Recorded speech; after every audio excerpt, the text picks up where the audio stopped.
fresh glow.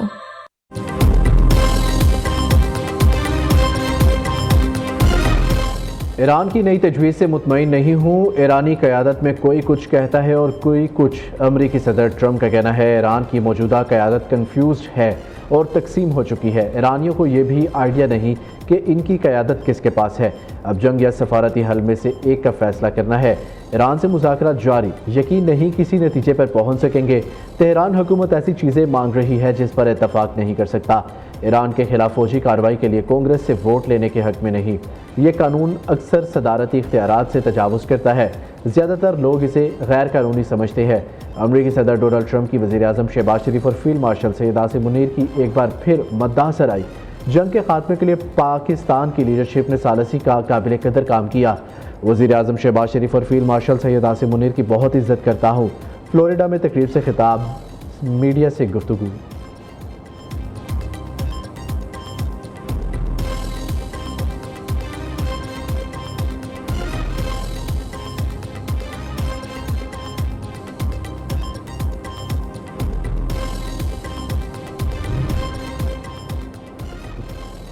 Israeli वज़ीर-ए-आज़म Netanyahu की game अमरीका को $100 अरब का नुकसान पहुंचा चुकी।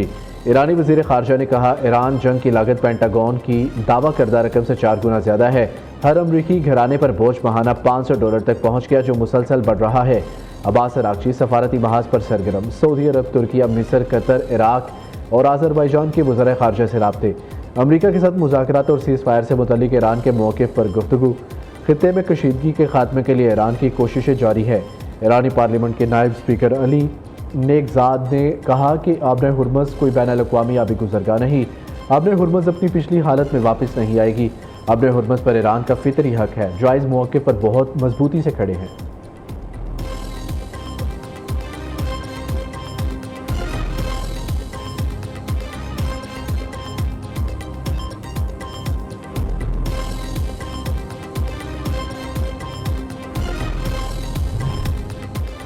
चौबीस घंटों में 7 बहरी जहाज़ों ने अपने हुर्मज़ अबूर कर ली।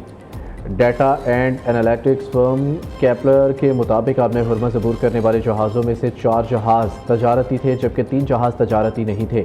बयान में केपलर ने कहा कि 22 अप्रैल के बाद से अपने हुर्मज़ में कोई हमला रिपोर्ट नहीं हुआ। उधर ईरानी शहर जिंजान में बारूदी मवाद नाकारा बनाने के दौरान पासदारान इनकलाब के 14 एहलकार शहीद हो गए। ये बारूदी मवाद दुश्मन के जंगी तैयारों की जानिब से गिराया गया था, जिसे नाकारा बनाने की कार्रवाई जारी थी।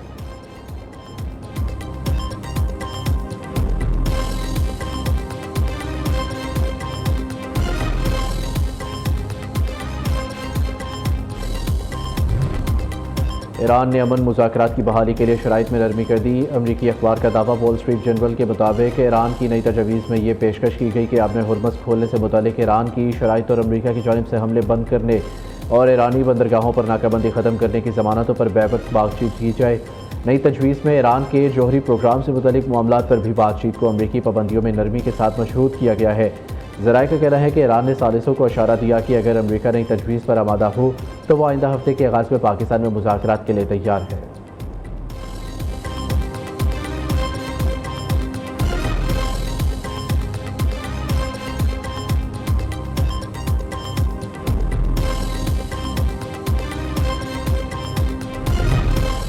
नायब वज़ीर-ए-आज़म इसहाक़ डार के साबिक़ सेनेटर मुश्ताक अहमद की इसराइली हिरासत से रिहाई की तस्दीक।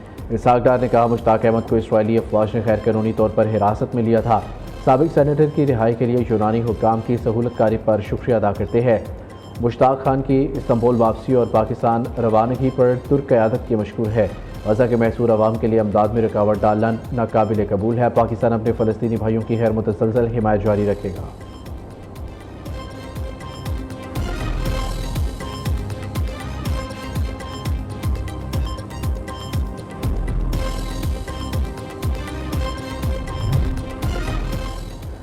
वज़ीर तवानाई अवैस लग़ारी का मुल्क में लोड शेडिंग ख़त्म करने का ऐलान। LNG मौसूल लोड मैनेजमेंट का खात्मा हो चुका। लोड शेडिंग किसी कोताही या पैदावारी सलाहियत मुतासिर होने के बायस नहीं हुई। लोड मैनेजमेंट की वजह से गैस की कमी थी, जो जंग की वजह से मिल नहीं रही थी। मजबूरी में हमें फर्नेस और ईंधन से चलने वाले प्लांट्स को चलाना पड़ा। पूरी कोशिश होगी सारिफीन को महंगी बिजली से महफूज रखा जाए।